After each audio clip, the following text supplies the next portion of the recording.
నమస్తే, welcome to TVR channel. ప్రతి క్షణం నిరంతర వార్తా ప్రసారాల కోసం మీకోసం.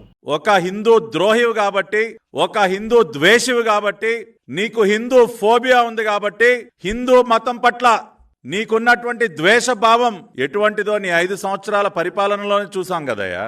ఎన్ని దేవాలయాలపైన దాడులు, రథాలని తగలబెట్టడం, రామతీర్థంలో ఆఖరికి రాముల వారి విగ్రహాన్ని కూడా ధ్వంసం చేసేటటువంటి పరిస్థితి ఇన్ని జరుగుతా ఉంటే నీ పరిపాలనలో ఏ రోజైనా వాటిని కట్టడి చేసే ప్రయత్నం చేశావా? దోషులని శిక్షించావా?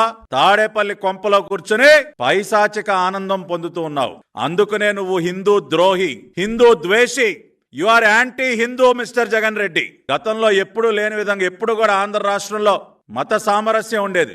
నారా చంద్రబాబు నాయుడు గారు ముఖ్యమంత్రిగా ఒక రిలీజియస్ హార్మనీ, అన్ని మతాల్ని గౌరవిస్తూ అన్నిటికీ సమ ప్రాధాన్యతనిస్తూ ఒక రిలీజియస్ హార్మనీ మెయింటైన్ చేస్తే తమరు వచ్చి దాన్ని పూర్తిగా ధ్వంసం చేసి విచ్చల వీడిగా ఒక మతంపై దాడులని ప్రోత్సహించినటువంటి మీరు ఇవాళ అకస్మాత్తుగా హిందూ మతం గురించి, హిందూ దేవుళ్ళ గురించి మీరు మాట్లాడుతూ ఉన్నారు. మీ 5 సంవత్సరాల పరిపాలనలో తిరుమల కొండపైన ఎన్ని ఘోరాలండి. అన్యమత ప్రచారాలు, బస్ టికెట్లు వెనక ముద్రించటాలు, అన్యమత ప్రచారాన్ని, తిరుమలకు వెళ్లే బస్ టికెట్లు, బస్సుల్లో ఇచ్చినటువంటి బస్ టికెట్లు వెనక అన్యమత ప్రచారం.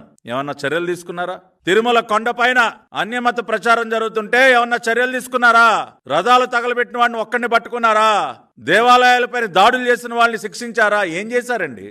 ఆఖరికి టీటీడీ స్వామివారి ప్రసాదంలో కూడా కేవలం తమ కాసుల కక్కుర్తి తీర్చుకోవటం కోసం దానిని కూడా కలుషితం చేసి యానిమల్ ఫ్యాట్స్ తో ఈ రోజున నేను తెలుగుదేశం పార్టీ జాతీయ అధికార ప్రతినిధిగానే కాదు, ఒక హిందువుగా మాట్లాడుతూ ఉన్నా, స్వామివారి భక్తుడిగా మాట్లాడుతూ ఉన్నా.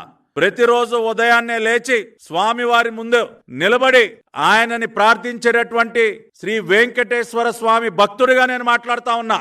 ఈ విషయం తెలిసిన దగ్గర నుంచి నేను ఎంత బాధపడ్డానో ఆ భగవంతుడికే తెలుసు.